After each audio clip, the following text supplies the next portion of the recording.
Dans cette vidéo, je vais vous expliquer comment réaliser un double test de liquidité rapidement et en respectant totalement les critères du Code des sociétés et des associations à l'aide d'ANA. Donc ici, je vais créer un nouveau plan financier donc au sein de mon client démo. Donc je crée mon nouveau plan financier que je vais nommer double test de liquidité. Et donc ici, je dois remplir la fiche signalétique. Donc je dis que c'est une société, que je suis assujetti à la TVA, que je suis en heureux, que je veux faire ça pour une entreprise existante, dans le sens où c'est une société existante pour laquelle je dois réaliser le double test. Je fais débuter le premier exercice le mois qui suit la clôture de la balance que je vais importer. Donc si je veux faire un double test de liquidité pour le versement d'un dividende, par exemple, en octobre 2023, je vais me baser sur la dernière balance déposée, donc c'est le 31/12/2022, et donc je vais débuter mes prévisions en janvier 2023, donc le mois qui suit la clôture de l'exercice que je vais importer. Ensuite, durée du premier exercice, 12 mois, et je vais faire par exemple mon double test sur 2 ans, sur 24 mois. Je sauvegarde, et donc ici, je vais pouvoir importer ma balance au 31/12/2022. Donc pour rappel, pour l'importation, donc en fonction du logiciel comptable que vous utilisez, dans notre tutoriel, on va vous expliquer un peu comment est-ce qu'on va générer un fichier pour ANA selon les différents logiciels comptables. Et donc ici, par exemple, pour Winbooks, on va vous expliquer comment procéder pour générer le fichier pour ANA. Ensuite, dans ANA, via le bouton ici importer les données, je vais pouvoir commencer mon import. Donc là, je vais faire l'importation d'une balance, donc l'ensemble des données d'exploitation et bilantaire. J'appuie sur suivant, et ensuite je vais aller chercher mon fichier. Je vais aller chercher mon fichier, donc ici, issu de Winbooks, et donc ici, je vais devoir préciser comment est-ce que le logiciel ANA doit importer mes données. En haut, ici, le cadre que j'ai surligné, on va avoir une prévisualisation de comment ANA interprète ces données-là. Et donc là, le délimiteur entre colonnes, j'ai dit que c'était une tabulation, il a bien reconnu. Si je mets par exemple virgule, je vois qu'il ne s'affiche plus en colonne. Et donc je remets bien tabulation. Ensuite, séparateur de décimales, je suis bien sur des virgules. Période couverte, je suis bien sur 12 mois. Donc si j'avais un exercice décalé par exemple de 15 mois, il faudrait que je mette 15 mois ici. Première ligne est-elle un titre? Non. Ensuite, code comptable, c'est ma colonne 1. L'intitulé, ma colonne 2. Débit, ma colonne 3. Crédit, ma colonne 4 avec 18 600. J'appuie sur importer. J'attends quelques instants. Et donc je vais retrouver dans mon logiciel la balance au 31/12/2022 et je vais retrouver les données du coup d'exploitation de l'année précédente. Et donc ici, du coup, mon but pour le double test de liquidité, c'est d'un peu quand même refléter la réalité de l'exercice suivant. Et donc je vais éventuellement préciser si j'ai eu un nouvel investissement, donc si j'ai acheté une voiture par exemple, à 25 000 euros, que j'amortis sur 5 ans, je vais le préciser. Donc là, je précise la date de l'investissement en juin 2023. Si j'ai, par exemple, des frais généraux qui n'ont plus lieu, donc par exemple, si je ne fais plus de frais de représentation, il va falloir que je supprime ma ligne frais de représentation.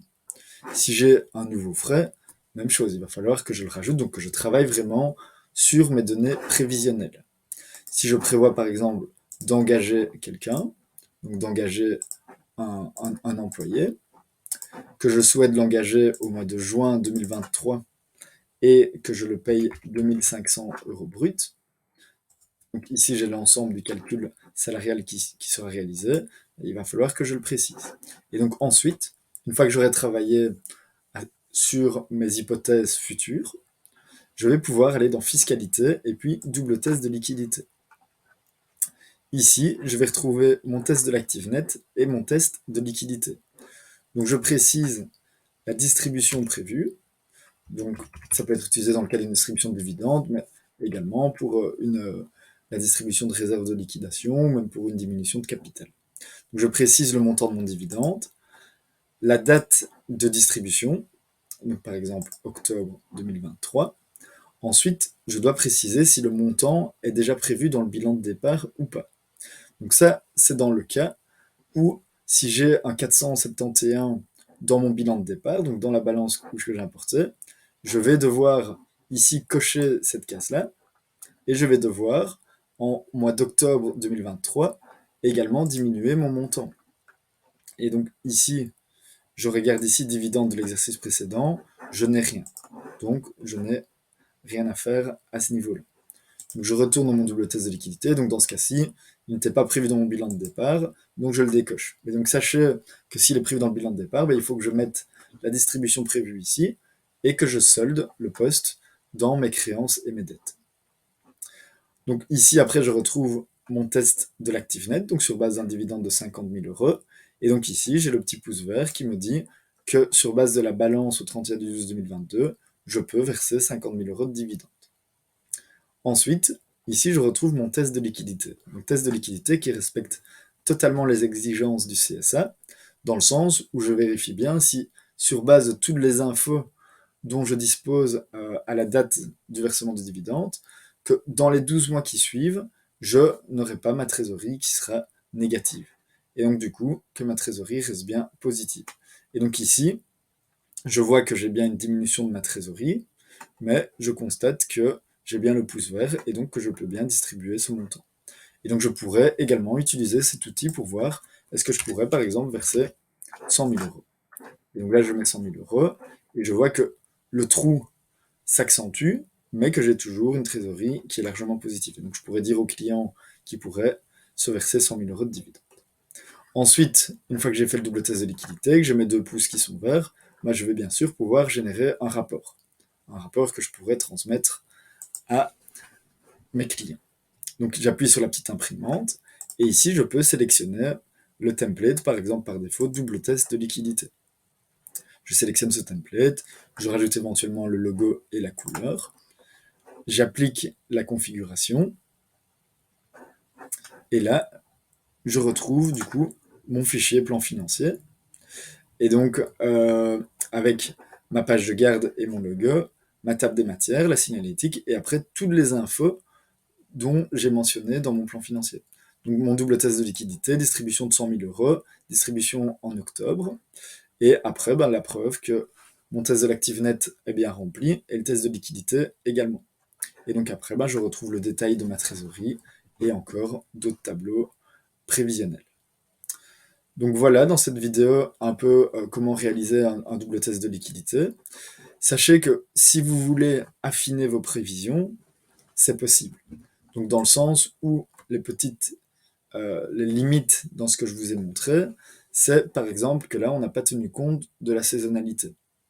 Donc la saisonnalité, donc là, qu'est-ce qu'il m'a fait? Il a pris le total de l'année passée, qui m'a divisé par 12. Donc si j'ai de la saisonnalité, je vais pouvoir la mettre soit ici en personnalisant la période de lancement, soit ce que je peux également faire, c'est faire une deuxième importation d'un tableau de produits et charges. Et donc là, je vais pouvoir importer un fichier tel que celui-ci et modifier du coup, mois par mois, mes données de l'année passée, mettre mes données de l'année passée et plus simplement la moyenne des 12 derniers mois. Donc ça, c'est pour la saisonnalité. Autre chose où j'ai un peu des approximations, c'est au niveau de mes financements. Donc au niveau de mes financements, il ne connaît pas exactement les tableaux de remboursement de mes différents crédits, donc il a créé une nouvelle ligne Total Existing Funding, et donc ça, je peux éventuellement la supprimer, et donc bien mettre les 17 comme je le souhaite. Et donc ça, n'hésitez pas à regarder d'autres tutoriels pour ce faire. Même chose pour les investissements, il m'a créé la ligne Total Existing Fixed Asset, donc que je peux bien sûr splitter entre mes différents immobilisés. Mais sachez que ici, ça aura simplement un impact sur les amortissements qui n'influencent pas le double test de liquidité. Donc à voir si c'est pertinent. Et encore une autre chose que vous pouvez éventuellement revoir, c'est au niveau de tout ce qui est des TVA, DNA et également la non-déductibilité de la TVA. Dans le sens où ici, il a mis par défaut 21% de taux de TVA partout. Il a mis 0% de TVA non déductible et 0% de DNA. Donc là, ici, par exemple, je vais dans mes frais de restaurant, je peux moi-même manuellement dire, ah, je veux 6% de TVA, je veux 100% de TVA non déductible, et je veux 31% de DNA. Donc libre à moi de le faire, mais sachez qu'encore une fois, ça aura un impact relativement minime sur la trésorerie. Dernière chose encore que vous pouvez faire, c'est au niveau des créances et dettes et des délais de paiement.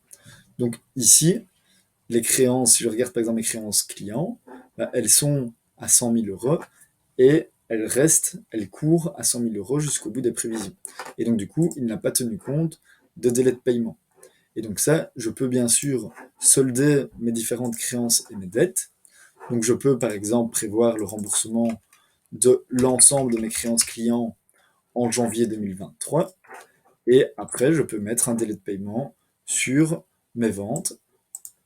Donc par exemple de mettre un mois. Et donc du coup, ça veut dire que mes créances clients et donc ma trésorerie tiendra compte de mes ventes et donc de délai de paiement que j'ai mis ici.